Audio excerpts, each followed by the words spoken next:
कहानी की शुरुआत होती है इराक में, जहां जंग जैसे हालातों की वजह से हर वक्त गोलीबारी और धमाकों की आवाज सुनाई पड़ती। ऐसे ही एक शहर में अमेरिका की बॉम्ब स्पेशलिस्ट टीम को घर में ही बना हुआ एक बॉम्ब मिला। उन्होंने तुरंत पूरा इलाका खाली करवाया और फिर सार्जेंट मैट थॉमसन की टीम बॉम्ब को खत्म करने के लिए आगे बढ़ी। वो एक रोबोट ड्रोन के जरिए बॉम्ब को खत्म करना चाहते थे, लेकिन उस ड्रोन का एक टायर रास्ते में ही निकल गया। अब समय बहुत कम था, इसलिए मैट ने मामला अपने हाथों में लेने का फैसला किया। उसने तुरंत अपना भारी भरकम बॉम्ब सूट पहना और ड्रोन की ओर बढ़ने लगा। वहीं उसके साथ ही सार्जेंट सैनबॉर्न और स्पेशलिस्ट ओवन पीछे निगरानी के लिए रुक गए। फिर मैट ने ड्रोन का टायर फिट किया और बॉम्ब उठाकर उसमें रख दिया ताकि ड्रोन उसे खुद ही नष्ट कर दे। पर जैसे ही वो वापस आने लगा, तभी ओवन ने देखा कि पास की ही एक दुकान में एक आदमी फोन का इस्तेमाल कर रहा था। वो बिना कुछ सोचे समझे उस आदमी की तरफ भागा और फोन फेंकने के लिए चिल्लाने लगा, लेकिन उस आदमी ने तेजी से एक नंबर मिलाया और अचानक बॉम्ब में जबरदस्त धमाका हो गया। इसी दौरान मैट की मौके पर ही मौत हो गई। अपने साथी की दर्दनाक मौत के बाद सैनबॉर्न ने भारी मन से मैट का सारा सामान इकट्ठा किया और उसके घर वापस भेज दिया। इसके बाद जब वो फौज के अड्डे पर लौटा तो उसकी मुलाकात अपने नए लीडर जेम्स से हुई। उस वक्त जेम्स कमरे की खिड़कियों से प्लाई उतार रहा था। सैनबॉर्न ने उसे ऐसा करने से रोकना चाहा क्योंकि वहां अक्सर हमले होते रहते थे, लेकिन जेम्स कहने लगा, भाई अगर हमला हुआ ना तो एक बॉम्ब में ये छत भी गिर जाएगी, प्लाई से कुछ नहीं होता। फिर अगले दिन उनकी टीम को एक सड़क पर बॉम्ब मिलने की खबर मिली और वो तुरंत वहां पहुंचे। इसके बाद जेम्स ने अपना बॉम्ब सूट पहना और अकेला ही बॉम्ब को डिफ्यूज करने निकल पड़ा। मोहल्ले के सारे लोग बड़ी दिलचस्पी से उसे देखने लगे। तभी जेम्स ने वहां एक स्मोक बॉम्ब फेंक दिया ताकि कोई उसका ध्यान न भटका सके, लेकिन इस वजह से वो अपनी टीम की आंखों से बिल्कुल ओझल हो गया।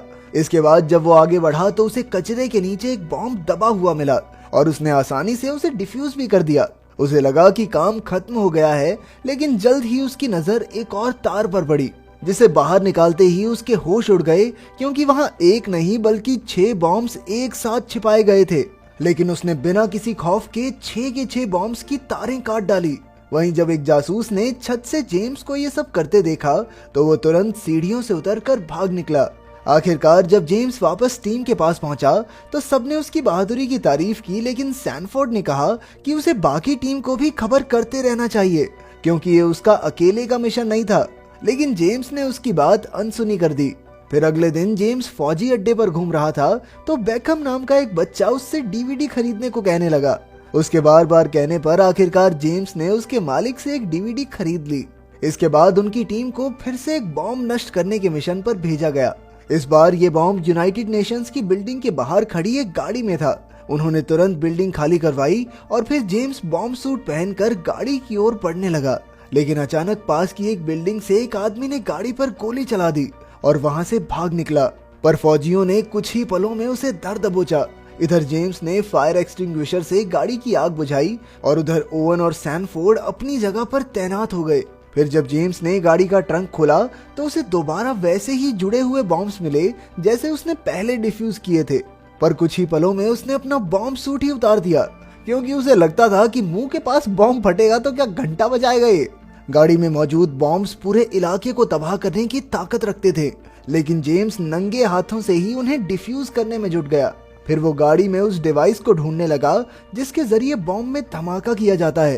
तभी सैनफोर्ड ने हेडसेट के जरिए उससे बात करने की कोशिश की, पर जेम्स ने तो अपना हेडसेट ही बाहर फेंक दिया क्योंकि इससे उसका ध्यान भटक रहा था। दूसरी ओर एक ऊंची मीनार से एक आदमी चुपके से ये सब रिकॉर्ड करने में लगा था। खैर जेम्स वो डिवाइस ढूंढने में कामयाब रहा और उसने सभी बॉम्ब्स को डिफ्यूज भी कर दिया। फिर जैसे ही वो अपनी गाड़ी में बैठकर सिगरेट पीने लगा तो अचानक उसके सर पर सैनफोर्ड का मुक्का पड़ा, क्योंकि उसने मिशन के दौरान सैनफोर्ड की बात का जवाब नहीं दिया। खैर बाद में कर्नल रीड वहां आया और उसने जेम्स की काफी तारीफ की, क्योंकि आज का मिशन पूरा करके उसने न जाने कितने लोगों की जान बचाई थी। जब कर्नल ने पूछा कि उसने आज तक कितने बॉम्ब्स डिफ्यूज किए थे तो जेम्स ने बताया कि वो आज तक पूरे 883 बॉम्ब्स डिफ्यूज कर चुका है। फिर अगले दिन उनकी टीम जब्त किए हुए बॉम्ब्स को धमाके से उड़ाने के लिए रेगिस्तान में पहुंची। इसके बाद पूरी टीम गाड़ी में बैठकर वापस शहर की ओर चल पड़ी, लेकिन 2 गाड़ियों ने उनका रास्ता रोक लिया जिनमें बैठे लोगों के पास कई हथियार थे। तभी सैनफोर्ड ने नीचे उतरकर उन्हें हथियार डालने को कहा और उन लोगों ने वैसा ही किया। तभी उनमें से एक ने कहा कि वो एक ब्रिटिश कमांडो है और उसकी गाड़ी का टायर पंचर हो गया है। अब बॉम्ब टीम ने उनकी मदद करने का फैसला किया, लेकिन कुछ ही पलों में उन पर गोलीबारी शुरू हो गई, जिससे वहां भगदड़ मच गई। जल्द ही गोलीबारी में एक ब्रिटिश फौजी की मौत हो गई और तब ब्रिटिश कमांडो ने एक पत्थर पर लेटकर बंदूक संभाली। उसने दूर से ही एक झोपड़ी में बैठे दुश्मन पर वार करना शुरू किया, लेकिन जल्द ही वो भी दुश्मन की गोली का शिकार होकर मारा गया। आखिरकार सैनफोर्ड ने उसकी जगह संभाली और जेम्स अपनी दूरबीन से उसकी मदद करने लगा, लेकिन जल्द ही बंदूक में गोलियां खत्म हो गई। अब जेम्स ने ओवन से मरे हुए कमांडो की जेबों की तलाशी लेने को कहा। ओवन को गोलियों का डब्बा तो मिल गया, लेकिन अब खून लगने की वजह से बंदूक जाम हो गई थी। आखिरकार जेम्स ने खुद खून साफ किया और फिर सैनफोर्ड ने एक एक करके सभी दुश्मनों को मार गिराया। फिर रात को वो सब जेम्स के घर पर जीत का जश्न मनाने पहुंचे। तब सैनफोर्ड ने देखा कि जेम्स ने अब तक जितने भी बॉम्ब्स को डिफ्यूज किया था, उनका कोई ना कोई हिस्सा उसने अपने साथ रख लिया था। जेम्स ने उन्हें बताया कि ये उसे हमेशा याद दिलाता है कि वो रोज कितने खतरों का सामना करता है। इसके बाद जब वो अगले मिशन पर निकले तो कर्नल कैम्ब्रिज भी उनके साथ था। उन्हें खबर मिली थी कि एक बिल्डिंग में गैर कानूनी तौर पर बॉम्ब्स बनाए जा रहे हैं। अब बॉम्ब टीम जांच के लिए बिल्डिंग के अंदर घुसी और कैम्ब्रिज निगरानी के लिए बाहर ही रुक गया। वहां उन्हें बॉम्ब बनाने का ढेर सारा सामान मिला, लेकिन बॉम्ब बनाने वाले उनके आने से पहले ही फरार हो गए थे। फिर एक कमरे में जेम्स को एक बच्चे की लाश मिली, जिसका सीना भयानक तरीके से कटा हुआ था। उसे पास से देखने पर जेम्स को याद आया कि वो वही डीवीडी बेचने वाला बच्चा बेकम था।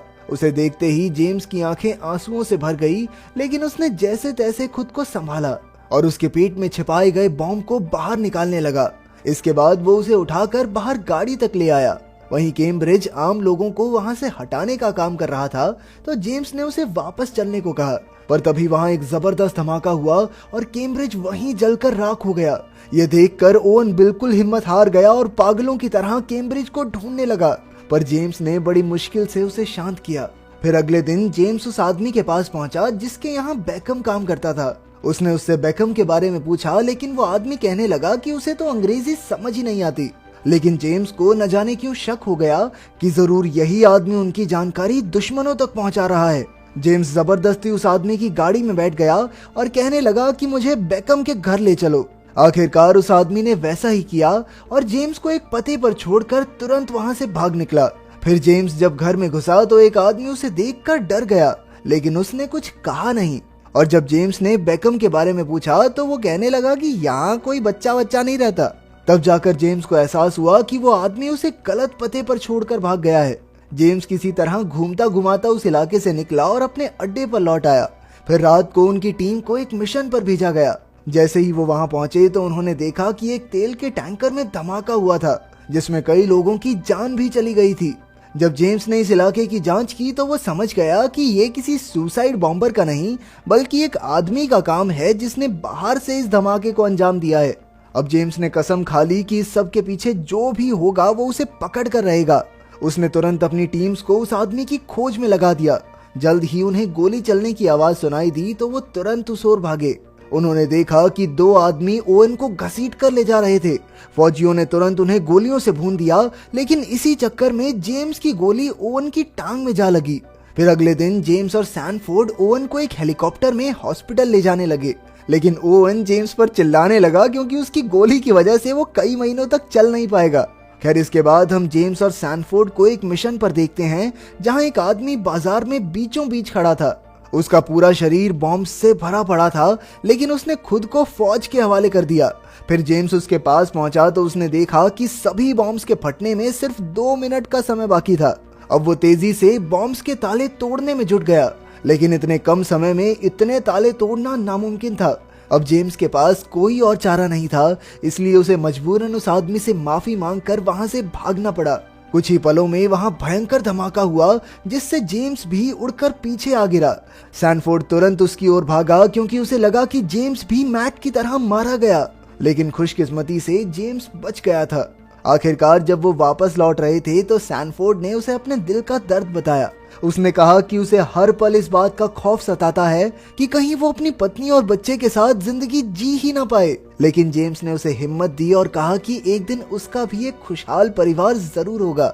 इसके बाद हम उसे एक नए मिशन पर जाते हुए देखते हैं, जहां उसने बड़ी बहादुरी से बॉम्ब्स को डिफ्यूज करके बहुत से लोगों की जान बचाई। अगर वीडियो पसंद आई तो लाइक कर देना, चैनल को सब्सक्राइब कर देना। मिलते हैं अगली वीडियो में।